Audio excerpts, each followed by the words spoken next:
Actualidad nacional, pensamiento independiente. Sí se puede, con la conducción de Hugo Furlaneto. Estamos entonces, como habíamos anunciado, en contacto con el economista José Luis Espert. José Luis Espert, ustedes ya lo conocen, hemos tenido varias entrevistas y en principio le damos la bienvenida y agradecerle la deferencia de atendernos. Buenas tardes, José Luis, ¿cómo estás? Hola, ¿qué tal, Hugo? Buenas tardes. Bien, te agradezco muchísimo porque por favor. En esta convulsionada Argentina que tenemos, un tema de los centrales, es decir, el central es el Nisman y todo el tema ese que realmente es pavoroso, pero paralelamente esta gente del gobierno sigue operando y sellan un contrato con China, un contrato comercial que es tan oscuro, no digo oscuro mal, sino raro, toda vez que en una oportunidad con Néstor Kirchner en vida se hizo un contrato, un convenio que vulgarmente se llamó el cuento chino, porque iban a pagar las de Western y demás. ¿Por qué no nos podés aclarar un poquito esto? Mira, de los acuerdos con China, con mucha precisión te puedo decir poco, porque se conoce poco, porque como casi todo lo que hace este gobierno, la letra chica, que es lo que importa, siempre está oculta en acuerdos que no se conocen, como por ejemplo el memorándum de entendimiento con Irán, ¿no? Sí. Donde la letra grande decía una cosa y la letra chica, ya era ominoso la letra grande, pero la letra chica era justamente lo que Nisman iba a denunciar en el Congreso aquel 18 de enero. Exacto. Así que te diría, con respecto a China, te podría decir, el acuerdo marco con China es preocupante, pero y de la letra chica se conoce solamente de uno de los acuerdos, que en realidad es un proyecto que ya está en marcha, que es la construcción de una base para el lanzamiento de misiles o cohetes, que es la que se está haciendo allá a 200 kilómetros de Neuquén, sí, que son 200 hectáreas cerca de Vaca Muerta, que se le ha cedido en comodato a China por 50 años. Ya eso es un escándalo, digamos, ¿no? Ceder 200 hectáreas de tu territorio por medio siglo en comodato, prácticamente tenés 200 hectáreas de territorio chino dentro del territorio de la República Argentina. No hay ningún país en el mundo que haya firmado un acuerdo de esa naturaleza con China. Pero bueno, yo te diría, conceptualmente esto es así, o para no perdernos en los árboles. El bosque es que este es un gobierno que quiere terminar a su manera, de la mejor manera posible su mandato, y en el lado económico lo que él entiende que para terminar bien o no demasiado maltrecho, tienen que evitar una crisis cambiaria o financiera. Es su único objetivo, claro. Claro, el gobierno evalúa que una crisis financiera cambiaria, políticamente mucho más costoso que una recesión como la que tenemos, y no se equivoca, digamos, porque sin duda, si la recesión continuara y nada más que eso, porque cuidado, la recesión y la destrucción de empleo te puede llegar a problemas sociales que pueden terminar teniendo un costo político tan grande como una crisis financiera. Pero bueno, el gobierno evalúa que una crisis financiera cambiaria es mucho más costosa políticamente que una recesión como la que tenemos, y el gobierno entiende que la manera de evitar una crisis cambiaria financiera es no perder reservas. Exacto. Y para lograr ese objetivo están haciendo todo lo que vos ves, que anuncian, que dólares que vienen, que préstamos que vienen, que inversiones de China, que el swap chino, que el acuerdo con los exportadores, todo es para que el nivel de reservas no caiga por debajo de este nivel de cerca de 31.000 millones de dólares que tenemos. Porque ellos consideran que de esa manera van a evitar una crisis cambiaria, que, insisto, el gobierno evalúa que es mucho más costosa, políticamente hablando, que una recesión.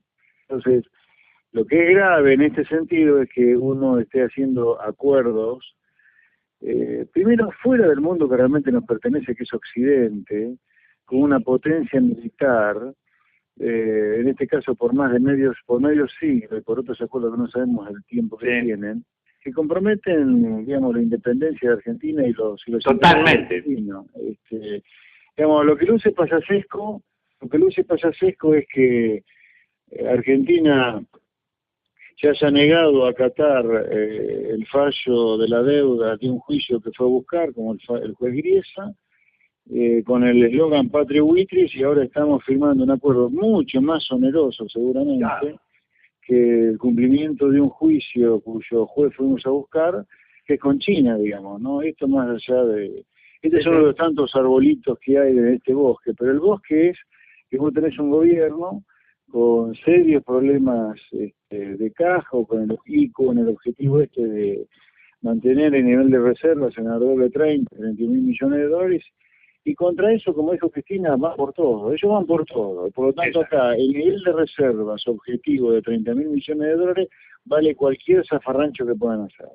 Exactamente. Y a mí me llama... Perdóname, el acuerdo con China hay que entenderlo solo desde el punto de vista del país y de la macro Argentina como un objetivo de tener un nivel de reservas acorde con lo que el gobierno cree que es el nivel de reservas que ellos necesitan para no tener una crisis. Por supuesto, como este... Claro. Yo digamos, lo que me pega muy fuerte es acuerdos, digamos, ¿cómo te puedo explicar? Como si el gobierno fuera el dueño de la cosa. O sea, no hay congreso, no hay consulta, no hay, digamos, premisas, no hay constitución. La cosa se hace, un acuerdo se me cantó y lo hice, ¿no?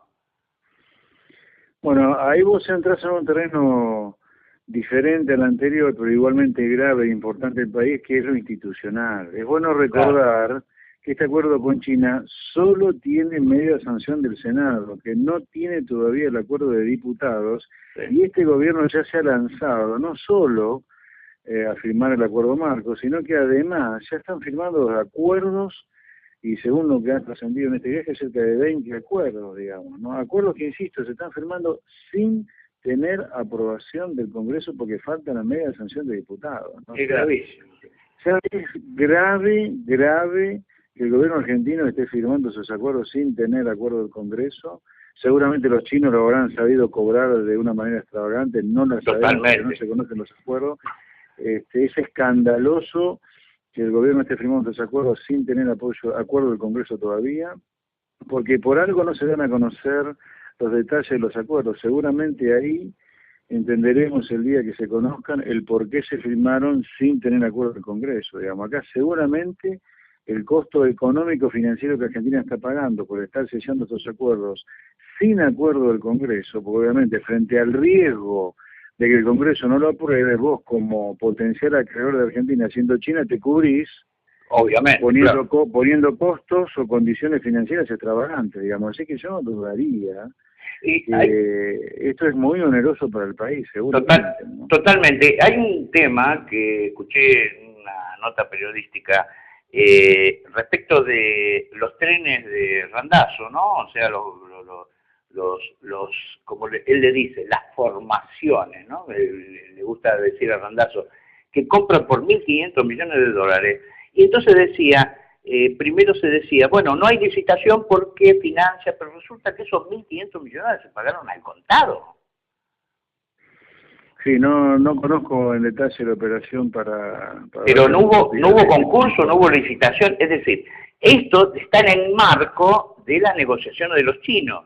Es decir, los chinos, otra vez, se me hace, y quiero que más o menos me oriente, se me hace que otra vez los chinos vienen, como en la época de Kirchner, a hacer el cuento chino. Eso sí, no, seguro que acá hay mucho de cuento chino, y no tengo duda, pero además hay una cosa, mirá, hubo la obra pública, de la cual estamos hablando en este caso del acuerdo con China, la obra pública, cuando el Estado hace obra pública, la paga el Estado la obra pública. Claro. Si la obra pública la van a pagar los chinos, bueno, eso quiere decir que los chinos están prestando la plata para que el Estado pague la obra pública, o los chinos, si pagan la obra pública, están haciendo una inversión extranjera directa. En cualquier caso, acá tendríamos que saber cuáles las condiciones de emisión de esa deuda pública, cuáles son las condiciones de esa inversión extranjera que están haciendo los chinos en Argentina, porque insisto, por definición, si el Estado hace obra pública, es el Estado que la paga. Claro. Cuando el Estado hace obra pública, va y contrata a una empresa privada para que haga la obra pública, para que construya el puente, porque Vialidad Nacional no tiene los equipos, ya lo han destruido Vialidad Nacional. El Estado lo que hace es contrata privados para que hagan obra pública. Entonces el Estado tiene una erogación de plata, tiene salida de plata de su bolsillo para hacer obra pública. Pero si acá, en estos acuerdos con China, el que paga la obra pública es China y no el Estado argentino, como dicen que hay muchos de estos acuerdos, mirá, acá o los chinos te prestaron la plata para que el Estado pague la obra pública, en ese caso hay que saber las condiciones de esa deuda externa, y esto ya de paso, ha vuelto a aumentar la deuda externa acá, después de hablar de cacarar 10 años de desendeudamiento, subiría la deuda externa también. Y si la plata que te dan los chinos no es deuda externa, bueno, será una inversión extranjera directa contra la cual los chinos querrán tener una rentabilidad. Obviamente. ¿Qué rentabilidad le van a dejar a los chinos llevarse la plata cuando hay un cepo? ¿Me entendés? Acá hay infinidad de cuestiones a dilucidar, inclusive esto de la adjudicación directa. ¿Cómo no va a haber licitación pública? Claro. Acá se está violando una ley por la cual el Estado hace los contratos con privados. No puede ser esto también. Exactamente. Y digamos, para esto podríamos seguir hablando, porque para mí vos sos un libro abierto y estaría mucho tiempo hablando de cada tema. Pero no quiero dejar de tocar el siguiente tema.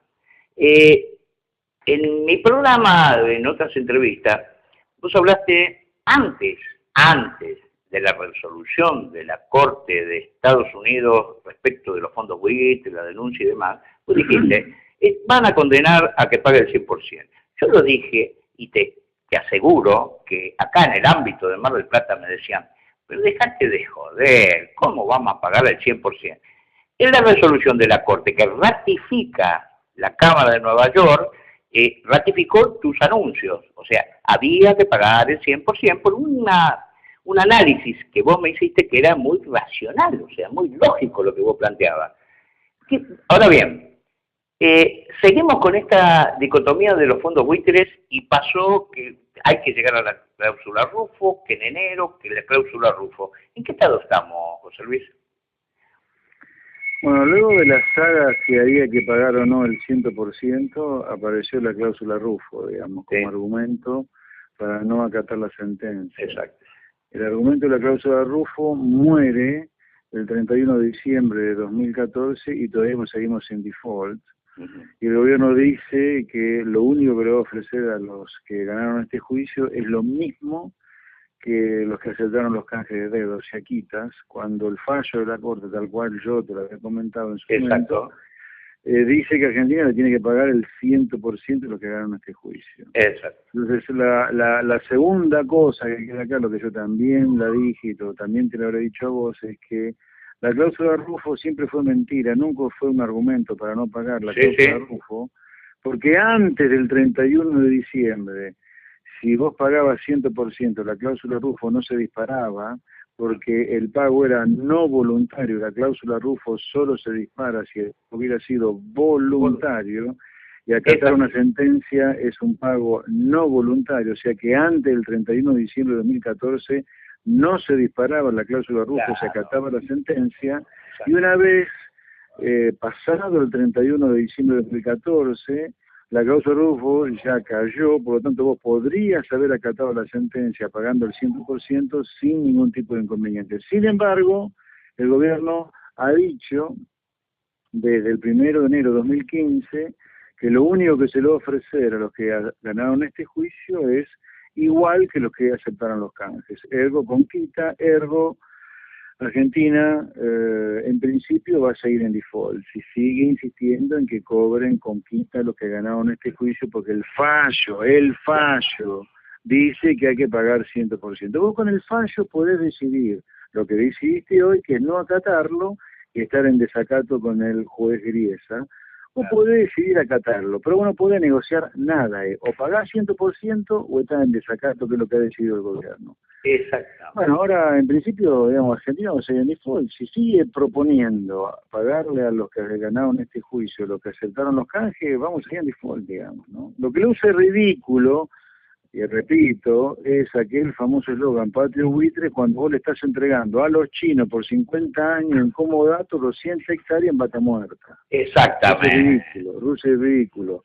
O ayer toda la monada esa en los patios de la Casa Rosada cantando Patria sí, Colonia no, cuando le estamos entregando por 50 años en comodato a los chinos 200 hectáreas en nuestro territorio, ¿viste? Es una locura realmente.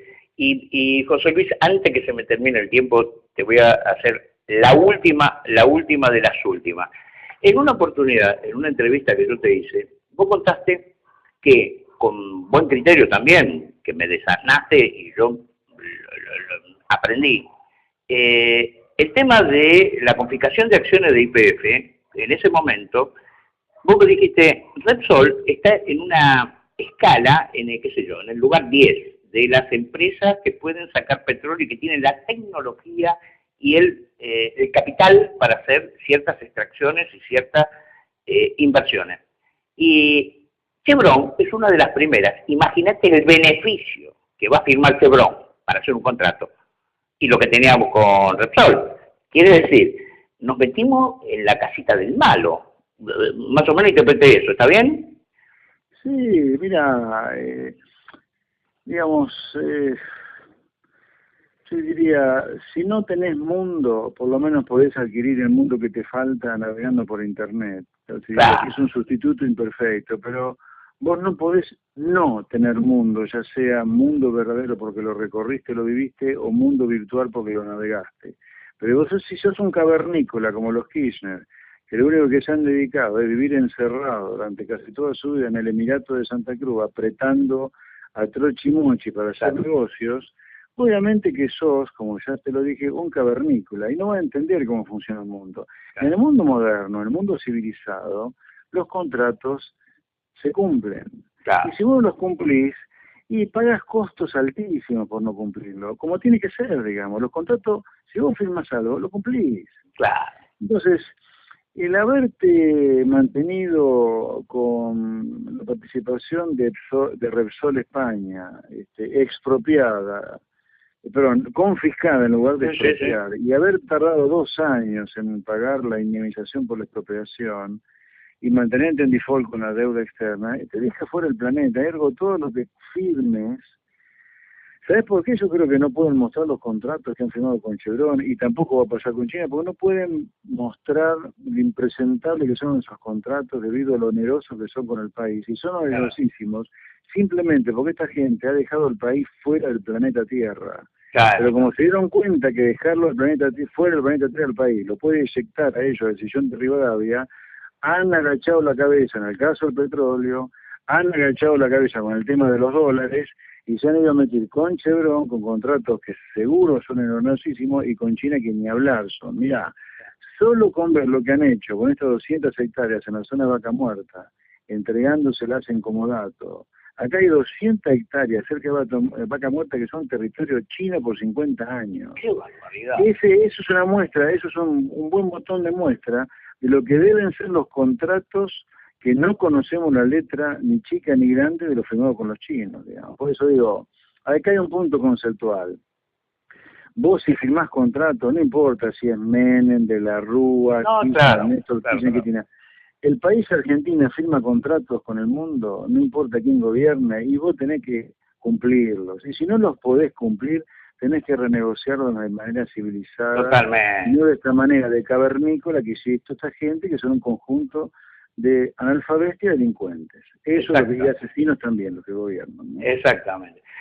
José Luis, se me acaba el tiempo y yo te agradezco un montón. Como siempre, sos muy claro y muy directo. ¿Qué es lo que necesita la gente? ¿Viste?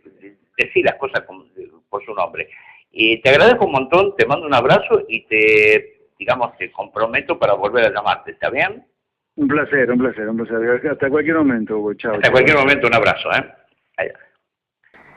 José Luis Esper, ustedes lo escucharon.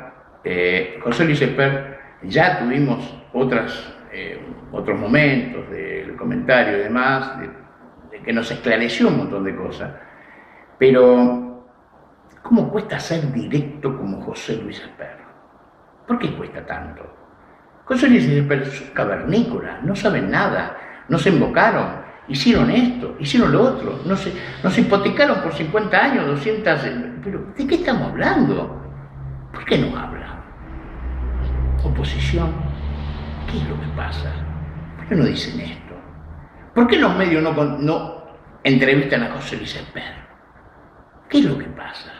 ¿Por qué son todos los tibios los que aparecen en pantalla? Es para pensar. Vamos a una pausa y seguimos. Sí, se puede. Inicio de espacio publicitario.